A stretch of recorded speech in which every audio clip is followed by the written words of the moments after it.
తదుపరి కుంభరాశి. కుంభరాశి వారికి ఈ వారం నూతన కార్యక్రమాలకు శ్రీకారం చుట్టి అనుకున్న విధంగా పనులు పూర్తి చేస్తారు. ఆత్మీయులతో మాట పట్టింపులు తొలుగుతాయి. అనారోగ్య సమస్యల నుండి బయటపడతారు. ఆర్థిక పరిస్థితి మెరుగుపడి పాత రుణాలు తీరుస్తారు. పెద్దల సలహాలతో కొన్ని ముఖ్య నిర్ణయాలు తీసుకుంటారు. ప్రయాణాలలో నూతన పరిచయాలు కలుగుతాయి. ఆధ్యాత్మిక సేవా కార్యక్రమాల్లో పాల్గొంటారు. నిరుద్యోగుల ఆశలు ఫలిస్తాయి. స్థిరాస్తి కొనుగోలు చేస్తారు. వ్యాపారాలు విస్తరణలో ప్రయత్నాలు ఫలిస్తాయి. ఉద్యోగాల్లో అనూహ్యమైన మార్పులు ఉంటాయి. అన్ని రంగాల వారికి అంచనాలు నిజం కాగలవు. వారం మధ్యలో స్వల్ప ధన వ్యయం సూచనలు ఉన్నవి. కుటుంబ సభ్యులతో స్వల్ప వివాదాలు కలుగుతాయి.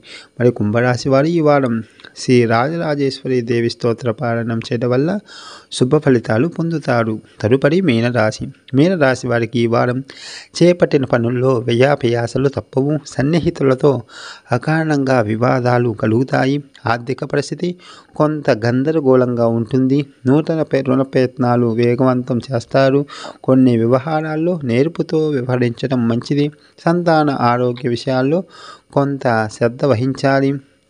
నిరుద్యోగులకు ఒత్తిడులు పెరుగుతాయి. వృత్తి వ్యాపారాల్లో సామాన్య లాభాలు అందుతాయి. ఉద్యోగాలలో అదనపు బాధ్యతల వలన తగిన విశ్రాంతి ఉండదు. కొన్ని రంగాల వారికి కొత్త సమస్యలు కలుగుతాయి. వారం మధ్యలో శుభవార్తలు అందుతాయి. దూర ప్రయాణాలు లాభసాటిగా సాగుతాయి.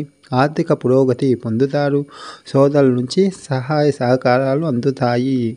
మరి మీనరాశి వారు ఈ వారం హయగ్రీవ స్తోత్ర పారాయణం చేయడం వల్ల శుభ ఫలితాలు పొందుతారు.